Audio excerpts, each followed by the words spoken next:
மக்களே, சலங்கொலி serial April 25, 2026 என்ன நடந்துச்சுன்னு பார்க்கலாம். அதுக்கு முன்னாடி நம்ம channel Tamil serial taxes like பண்ணிக்கோங்க. மீராவை கூப்பிட்டு போயிட்டு புருஷன் இறந்தா பண்ணுவாங்கல்ல சடங்கு, அதெல்லாம் பண்ணுறாங்க. 4-5 லேடிஸ் மீரா வச்சு. அங்கே பிந்து, இந்து, அப்புறம் செர்ரிலாம் நின்று பார்த்து அழுதுட்ருக்காங்க. அவங்க அம்மாவுக்கு பண்ணுறதெல்லாம் பார்த்து. இவங்க கேபி அம்மாவும் நின்று பார்த்து அழுதுட்ருக்காங்க. மேலே மாடியில் நின்று அபூர்வாவும் சரத்சந்திராவும் பார்த்து மனசு வருத்தப்பட்டு அழுதுட்ருக்காரு சரத்சந்திரா. எல்லா சடங்கும் முடிஞ்சதும் வீட்டுக்குள்ளே கூப்பிட்டு வந்து உட்கார வச்சுருக்காங்க. ஃபோட்டோ கிட்டே உட்காந்துட்டு மீரா அழுகுறாங்க. இந்த கடவுள் வந்து என்னை ஏமாற்றிட்டாரு, சீக்கிரமே வீட்டுக்காரை வந்து என்னட்டேருந்து பிரிச்சுட்டாருன்னு சொல்லி அழுதுட்ருக்காங்க. அப்போ வந்து சரத்சந்திரா சொல்கிறாரு, இது வந்து கடவுள் வந்து பிரிக்கலை, எல்லாம் நான் வந்து என்னோட தலையெழுத்து தான் அப்படின்னு சொல்லி உண்மையை சொல்ல வராரு. உடனே அபூர்வா அங்கே வந்து, நீங்கள் என்ன பண்ணீங்க மாமா, கேபிக்கு வந்து அவ்வளோதான் இருக்குது, அதனால் அவர் இறந்துட்டாரு அப்படின்னு சொல்லி பேச்சை மாற்றுறாங்க. மீராட்ட போய், இத்தனை நாளாக நாங்கள் உனக்கு என்னவா இருந்தோமோ அதே மாதிரி இனிமேலும் உனக்கு வந்து சப்போர்ட்டிவாக இருப்போம் அப்படின்னு சொல்லிலாம் பேசிகிட்டு இருக்கா அபூர்வா மீராட்ட. உடனே செர்ரிலாம் நான் நடிக்கிறத தான் பார்த்துட்டு கடுப்பாகிட்டு இருக்காரு. அடுத்தது ஹாஸ்பிட்டலில் வந்து பூமி வந்து சொல்கிறாங்க சாரதா கிட்ட, அத்தை நீங்கள் காலையிலேருந்து சாப்பிடாமல் இருக்கீங்க, நான் ஏதாச்சும் உங்களுக்கு சாப்பிட வாங்கிட்டு வரேன்னு சொல்கிறாங்க. இல்லைம்மா வேணாம் எனக்கு அப்படி எதுவும் சொல்கிறாங்க சாரதா. இல்லைத்த நீங்கள் ரொம்ப நேரமாக சாப்பிடாமல் இருக்கீங்க, நான் உங்களுக்கு ஏதாச்சும் வாங்கிட்டு வரேன்னு சொல்லிட்டு வெளில போகிறாங்க. அப்போ தான் ககன் கார் வந்து நிற்கிது. இதில் ககன் வந்து இறங்குறாரு. ஐயோ மாமா நம்மளை பார்த்துட்டா வந்து பிரச்சனை ஆகிடுமேன்னு சொல்லி இப்போ ஓடுறாங்க. உடனே அவர் பார்த்துடுறாரு. ககன் பார்த்துட்டு, ஏய் பூமி நில்லு, எங்கே இங்கே வந்த நீனு, எதுக்கு இங்கே வந்திருக்கன்னு மட்டும் சொல்லு அப்படின்னு கேட்குறாரு. உடனே எனக்கு தலை சுத்தலாக இருக்குது, மயக்கமாக இருக்குது, முட்டிலாம் வேற வலி இருக்குது அப்படின்னு ஒரு பொய் சொல்கிறா. உடனே நீ என்ன புது நாடகம் ஆடுற அப்படின்னு கேட்குறாரு. இப்போ எதுக்கு தலைக்கும் முட்டிக்கும் முடிச்சு போட்டு பேசிகிட்டு இருக்க, அப்படின்னா ஏதோ நீ தப்பு பண்ணுற மட்டும் தெரியுது, என்ன நாடகம் நடத்துகிற புதுசாக அப்படின்னு கேட்குறாரு. உடனே அங்கே பேசிகிட்டே இருக்கும் போது நர்ஸு வந்து, இந்தாங்க இந்த ப்ரிஸ்கிரிப்ஷனில் இருக்கிற மருந்தெல்லாம் வாங்கிட்டு வாங்க, உங்கள் கேபி மாமாவுக்கு டாக்டர் வந்து போட சொல்லியிருக்காங்க அப்படின்னு சொல்லி கொடுக்குறாங்க. உடனே என்னது கேபி உயிரோடு இருக்காரா, என்ன சொல்கிறீங்க அப்படின்னு சொல்லி பூமியை பார்த்து கேட்குறாரு. உடனே ஐசியூவில் வந்து போய் பார்க்குறாரு. அவர் வந்து உயிரோட தான் இருக்கார். என்கிட்ட என்னென்னலாம் சொன்னேன், அவருக்கு இது சடங்கு நீங்கள் தான் எல்லாம் செய்யணும் பண்ணணும் அப்படின்னு சொல்லிட்டு இப்போ வந்து உயிரோட கேபி இருக்கார். இதெல்லாம் வந்து நான் போலீஸ்கிட்ட சொல்லாமல் விட மாட்டேன் அப்படின்னு சொல்லி போலீஸ்க்கு சூர்யாவுக்கு ஃபோன் பண்ணி பேசுகிறாரு. இது மாதிரி, நான் ககன் பேசுகிறேன், கேபி உயிரோட தான் இருக்கார், பிரசாந்தி ஹாஸ்பிட்டலில் வந்து ஐசியூவில் இருக்கார், நான் அவரை பார்த்துட்டு தான் உங்களுக்கு கால் பண்ணுறேன் ஐசியூவில் அப்படின்னு சொல்லி சொல்கிறாரு. உடனே அப்படியா, என்ன சொல்கிறீங்க அப்படின்னு எஸ்ஏஎஸ் சூர்யாட்ட பேசிகிட்டு இருக்கிறத பூமி வந்து, மாமா சும்மா இருங்கன்னு கெஞ்சுறா. உடனே இதெல்லாம் பார்த்தா கனவு, பூமிக்கு வந்து கனவு வந்திருக்கு, ஆனால் இது வந்து நிஜம் கிடையாது. இப்போது ககன் வந்து கேபி பார்த்து சூர்யாட்ட ஃபோன் பண்ணி பேசினதெல்லாம் உண்மை கிடையாது, எல்லாமே கனவு தான். காலேஜில் இந்து அழுதுட்டு இருக்கா, சோகமாக அழுதுட்டு இருக்கிறத பார்த்துட்டு பூரி வந்து ஆறுதல் சொல்கிறா. இதெல்லாம் வந்து கடந்து தான் போயாகணும், நீ வந்து இதுலேருந்து வெளில வா அப்படின்னு சொல்லி ஆறுதல் சொல்லி, சாப்பிட்டியா அப்படின்னு சாப்பாடெலாம் ஊட்டி விட்றா. அவளும் சாப்பிட்றா. நீங்கள் இது மாதிரி ஒத்துமையாக இருக்கிறது எவ்வளோ நல்லாயிருக்கு அப்படின்னு வந்து சிவா சொல்கிறான். யார் ஒத்துமையாக இருக்கா, என்னதான் இருந்தாலும் அவளுக்கு வேறு அம்மா, எனக்கு வேறு அம்மா தானே, எப்படி நாங்கள் வந்து ஒத்துமையாகும் அப்படின்னு அந்த இந்து சொல்கிறா. உடனே உனக்கு போய் ஆறுதல் சொல்ல வந்தேன் பாரு, என்ன சொல்லணும் அப்படின்னு சொல்லிகிட்டு இருக்கா பூரி. நீ வந்து 2 பேருமே இப்போ சண்டை போட்டுக்காதீங்க, நான் வந்து உங்களை இது நல்ல ஒத்துமையாக இருங்கன்னு சொல்ல வந்து தப்பாக போச்சு, திரும்பி 2 பேரும் சண்டை போட்டுக்காதீங்கன்னு சொல்லி அவங்க 2 பேரையும் கண்ட்ரோல் பண்ண பார்க்குறாரு. அவங்க இருந்தாலும் சண்டை போட்டுக்கிறாங்க எப்பயும் போலவே. பூமி வந்து ககனை பார்த்துட்டு சொல்லுவது மாரி, அத்தை உங்கள் பையன் வந்திருக்காரு, நீங்களாச்சும் ஃபோன் பண்ணி சொன்னீங்களா அப்படின்னு கேட்குறா. இல்லைம்மா நான் எதுவுமே சொல்லலையே, நீயாச்சும் சொன்னியான்னு அவங்க கேட்குறாங்க. நானும் சொல்லலை, அது என்னன்னு தெரில, உங்கள் பையன் வந்திருக்காரு, மாமா உயிரோடு இருக்க தெரிஞ்சா என்னன்னு தெரில அப்படின்னு சொல்லி ஸ்ட்ரக்சரில் வந்து சாரதா படுக்க வச்சு வெள்ளை துணி வச்சு மூடி விடுறா. உடனே அவர் போகிற வரைக்கும் நீங்கள் இதுலேருந்து ஏந்திரிக்கூடாதுன்னு சொல்லிட்டு சொல்கிறா. உடனே இவர் வந்து நேராக நடந்து அந்த அவங்க இருக்கிற வழியாகவே நடந்து போய் உள்ள ஒருத்தர் அவங்க ஆஃபீஸில் ஒர்க் பண்ணுற எம்ப்ளாயியை பார்க்க வந்திருக்காரு. அவருக்கு உடம்பு சரியில்லைன்னு சொல்லி செக்லாம் சைன் பண்ணி கொடுத்து உடம்பு பார்த்துக்கோங்க அப்படின்னு சொல்லி அவரை பார்க்க வந்திருக்கிறதுனால இவங்க வந்து அத்தை உங்கள் பையன் வந்திருக்கிறது வந்து நம்மளை தேடி கிடையாது, அவங்க ஆஃபீஸில் எம்ப்ளாயை பார்க்க வந்திருக்காரு, அது இருந்தாலும் இந்த இடத்துலேருந்து நவராதிங்க, அவர் இந்த இடத்த விட்டு போகிற வரைக்கும்னு சொல்கிறாங்க. உடனே கொஞ்ச நேரத்தில் அவர் நடந்து வரப்போ இவங்க அவங்கள மூடிட்டு சாரதாவை மூடிட்டு தரையில் போய் ஒரு வெள்ளை துணியை போட்டு படுத்துக்கிறாங்க. அப்போது ககன் வந்து பார்த்துட்டு என்னதான் இருந்தாலும் எல்லாமே ஒரு உயிர் தானே, அவங்கள என்ன இப்படி தரையில் போட்டு வச்சுருக்கீங்க அப்படின்னு சொல்லி திட்டுறாரு வார்ட்பாயை ககன். உடனே இவங்க வந்து பார்த்துட்டு போகவும் அந்த போத்திருக்கிறத எடுக்கிறாரு அவர். உடனே அந்த வார்ட்பாயை சொல்கிறாங்க, இவங்க என்ன பண்ணுறீங்க, சும்மா இருங்கன்னு சொல்லவும் இந்த குரல் வந்து எங்கே கேட்ட மாதிரியே இருக்கே அப்படின்னு ககன் நின்றுறாரு. நின்றுட்டு திரும்பி பார்த்தா அங்கே பூமி இருக்கா. பூமி என்ன இங்கே வந்த அப்படின்னு கேட்குறாரு.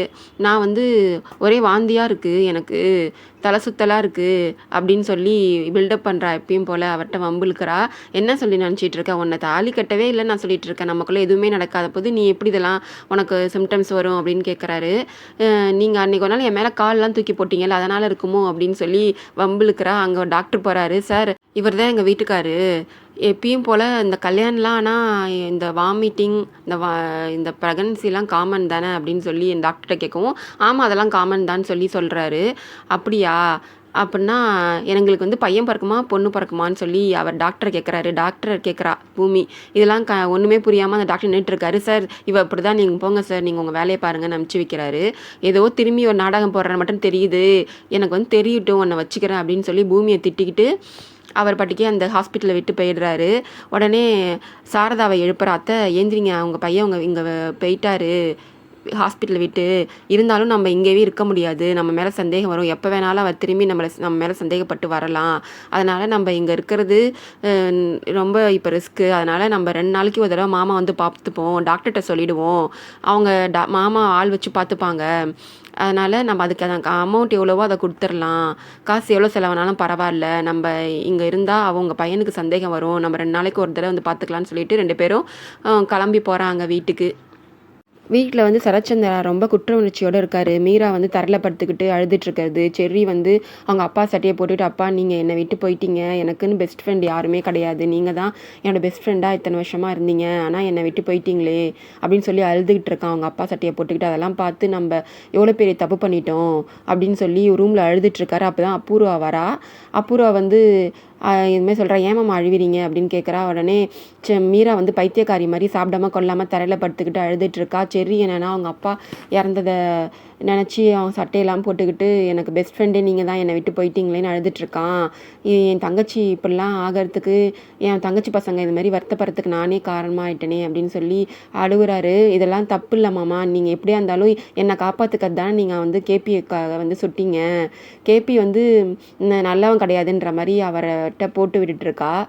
நீங்கள் வந்து கேபியை கொண்டதில் தப்பே இல்லை, கேபி வந்து நீங்கள் வந்து கொல்லலைன்னா என்ன கொண்டு இருப்பான் கேபி, நட்சத்திராவுக்கு வந்து அம்மா இல்லாமல் போயிருக்கோம் இந்நேரத்துக்கு, நீங்களும் அதுக்கப்புறம் உயிரிழந்திருக்க மாட்டீங்க, எனக்கு அப்புறம் டார்கெட்டே நீங்கள் தான் கேபிக்கு, அதுக்கப்புறம் இந்த மீராவை என்ன வேணாலும் பண்ணிவிட்டு சாரதா கூட சந்தோஷமாக வாழ ஆரம்பிச்சிருப்பான், நீங்கள் பண்ணது தப்பே இல்லைன்ற மாதிரி பேசிகிட்டு இருக்கா.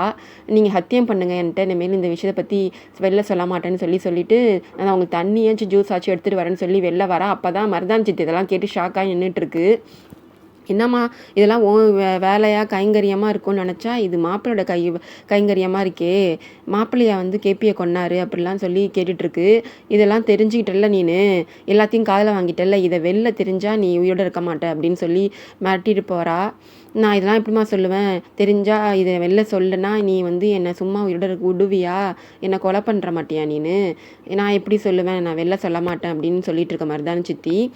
அடுத்தது நட்சத்திராட்ட வந்து போகிறாரு, நட்சத்திரா ரூமுக்கு போகிறாரு சரத்சந்திரா. நட்சத்திரா ரூமுக்கு போகும்போது நட்சத்திரா வந்து பெட் மேலே ஏறி காலில் ஹெட்ஃபோன் மாட்டிக்கிட்டு டான்ஸ் ஆடிட்டு இருக்கா. அதை பார்த்துட்டு கடுப்பாக வராரு சரத்சந்திரா. என்னம்மா நினச்சிட்ருக்க, இப்போ தான் நம்ம வீட்டில் ஒருத்தர் உயிரே போயிருக்கு, அப்படின்னும் போது எப்படிம்மா வந்து நீ டான்ஸ் ஆடுற நின்றுக்கிட்டு அப்படின்னு கேட்குறாரு. இல்லைப்பா, எப்பயுமே நான் வாக்கிங் போவேன், இன்றைக்கி வந்து கேபி மாமா இறந்ததுனால நான் வாக்கிங்லாம் போகல, அதனால தான் இதுமாதிரி டான்ஸ் ஆடிட்டுருக்கேன்னு ஒரு பொய்யை போடுறா.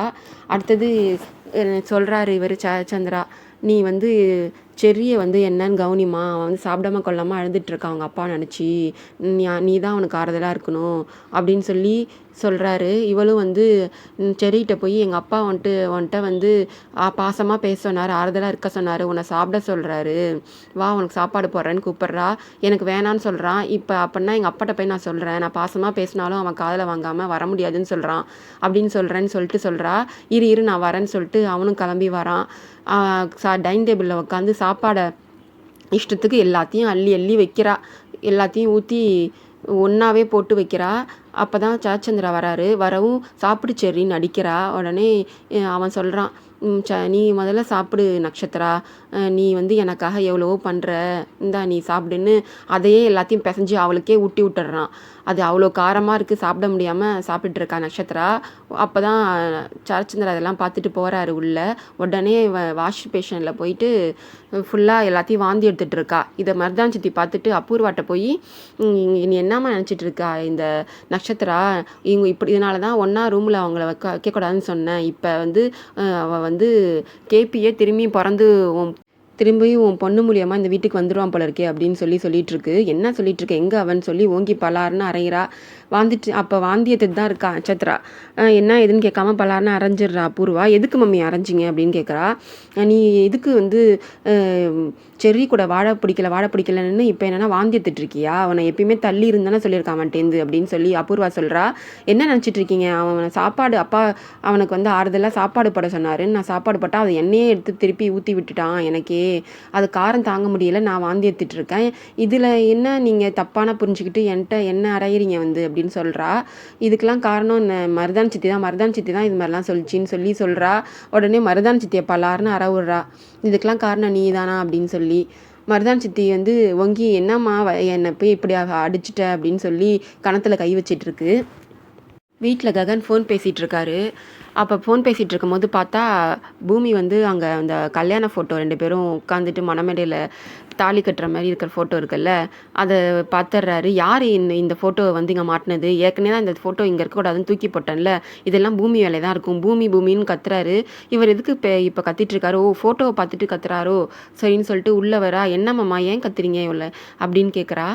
அண்ணே எதுக்கு இந்த ஃபோட்டோ இங்கே மாற்றி வச்சுருக்க, உன்னை ஏற்கனவே இந்த ஃபோட்டோ இங்கே இருக்கே கூடாதுன்னு தூக்கி தானே போட்டேன், எதுக்கு இங்கே வந்து மாட்டி வச்சுருக்க அப்படின்னு திட்டுறாரு. அப்படியா, இந்த ஃபோட்டோ நான் இங்கே இருக்கக்கூடாதுன்னா 2 பேருக்குள்ளே ஒரு பந்தயம் கட்டிக்கலாம், நீங்கள் என்ன சொன்னாலும் நான் வேணான்னு சொல்ல மாட்டேன், நான் என்ன நீங்கள் என்ன பண்ணாலும் நான் உங்களை வேணான்னு சொல்ல மாட்டேன், இது மாதிரி அப்படி வேணான்னு சொல்லிட்டு அவங்க அவுட்டு அப்படின்னு சொல்லி பேசிகிட்டு இருக்கா. அப்படியா சரின்னு சொல்லிட்டு இவரை நான் திரும்பி நிற்க வச்சு பலார்னு ஒரு அறை விட்றாரு. ஊமி விழுந்து நவுந்து போய் விழுந்துடுறா. என்ன இப்படி இவ்வளோ என் மேலே கோவமாக இருக்கீங்களா நீங்கள் அப்படின்னு சொல்லி. ஆமாம் அப்படின்னு ககன் சொல்கிறான். உடனே அப்படியா, அப்போனா நான் உங்களுக்கு வந்து நான் ஒன்று பண்ணுவேன், அப்போ நீங்கள் எதுவுமே என்னை வேணான்னு சொல்லக்கூடாதுன்னு சொல்லிட்டு முத்தம் கொடுக்க போகிறா. அப்போதைக்கு அவர் தள்ளி விட்டுறாரு, போ பூமி அப்படின்னு சொல்லிட்டு. அப்படியா, நீங்கள் தோத்துட்டீங்க மாமா, அப்போன்னா இந்த ஃபோட்டோ இங்கே தான் இருக்கணும், நான் தான் ஜெயித்தேன் அப்படின்னு சொல்லிடுறா. உடனே அங்கே வீட்டிலேருந்து அவர் போயிடுறாரு. சாரதா கோயிலுக்கு போய் சாமிகிட்ட வேண்டிகிட்டு இருக்கா. சாமி, நீ தான் வந்து என் புருஷனை வந்து காப்பாற்றி கொடுத்துருக்க, உனக்கு எவ்வளோ நன்றி சொன்னாலும் தகும், அதனால் எனக்கு ரொம்ப நன்றி, நீங்கள் வந்து கேபி வந்து எவ்வளவோ பிரச்சனைக்கு அப்புறம் நீ காப்பாற்றி கொடுத்துருக்க சாமி அப்படின்னு சொல்லி சாமிகிட்ட வேண்டிகிட்டு இருக்கா. அப்போது வந்து அங்கே சாமி கும்பிட்டுட்டு இருக்கும் போதே அங்கே ஒருத்தவங்க வராங்க. இது மாதிரி நான் வந்து 5 சுமங்கலிக்கு வந்து தாம்பூலம் கொடுத்துட்ருக்கேன், வாங்கிக்கிறீங்களான்னு கேட்குறாங்க. சரின்னு அவரும் லைனில் நின்றுட்டுருக்கா. கொடுக்க வரும்போது அபூர்வா வந்து தட்டி விட்டுடுறா அந்த தாம்பூலத்தை. அந்த கொடுத்தவங்க கேட்குறாங்க, தாம்பூலம் கொடுத்தவங்க இருக்காங்க, அவங்க கேட்குறாங்க, என்னம்மா இது ஒரு உன்னை பார்த்தா பெரிய எடுத்து பொண்ணு மாதிரி இருக்குது, இது மாதிரி யாராச்சும் தாம்பூலம் கொடுக்கும்போது தட்டி விடுவாங்களா, இப்படி பண்ணிட்டியே அப்படின்னு சொல்லி அவங்க கேட்குறாங்க. அப்போ அபூர்வா சொல்கிறா, சுமங்கலிக்கு தானே தாம்பூலம் தருவாங்க, இவன் சுமங்கலியே கிடையாது, அவங்க வீட்டுக்கார் இறந்து இன்னும் 2 நாள் கூட ஆகலை, இவன் என்னன்னா இங்கே தாம்பூலம் வாங்க வந்து கோயிலுக்கு வந்திருக்கா, பொட்டு பூ வச்சுக்கிட்டு, இது தப்பு இல்லையா அப்படின்னு சொல்லி கேட்குறா. ஆமாம் தப்பு தான், ஏம்மா இப்படி பண்ணுறன்னு எல்லாம் சாரதாவை திட்டுறாங்க. அப்படின்னா உனக்கு வந்து கேபி மட்டும் இல்லை போல இருக்குது, இன்னும் யாரோ ஒருத்தவங்க உன் வாழ்க்கையில் இருக்காங்க போல இருக்கே அப்படின்னு சொல்லி அசிங்கமாக பேசுகிறா அபூர்வா.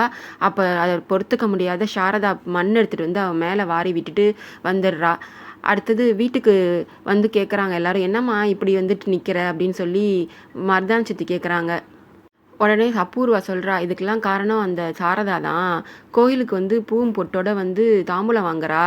நான் திருப்பி கேட்டதுக்கு என்னிட்டயே வந்து என் மேலேயே மண்ணு தூவிட்டு போயிட்டா" அப்படின்னு சொல்றா.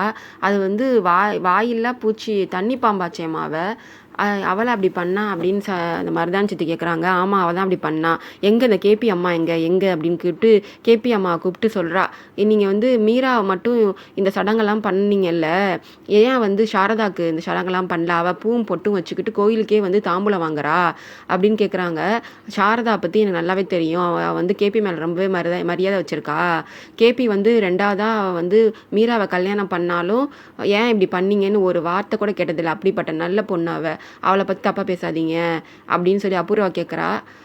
கேபி அம்மா உடனே, அப்படியா அவ்வளோ நல்லவளா அவ? அப்படின்னா வந்து மீராவுக்கும் நாங்கள் வந்து பொட்டு வைக்கிறேன் அப்படின்னு சொல்லி மீராவுக்கு கொண்டு வந்து பொட்டு வைக்க வரா. உடனே கேபி அம்மா தடுத்து நிறுத்துறாங்க. என் பையனை வந்து ஒரு தடவை செத்தது பத்தாதா, இன்னொரு தடவை என் பையனை சாவணுமா? எதுக்கு இப்படிலாம் பண்ணிட்டு இருக்கீங்க? நான் பேசுகிறேன் சாரதாட்ட, சாரதா வேணும்னு இதெல்லாம் பண்ண மாட்டா அப்படின்னு சொல்லிட்டு இருக்காங்க. அதோட இந்த எபிசோட் முடியுது. வரப்போகிற எபிசோடு நடக்குதுன்னு பார்க்கலாம். பாய் மக்களே, நம்ம சேனலை மறக்காமல் சப்ஸ்கிரைப் பண்ணி லைக் பண்ணிக்கோங்க.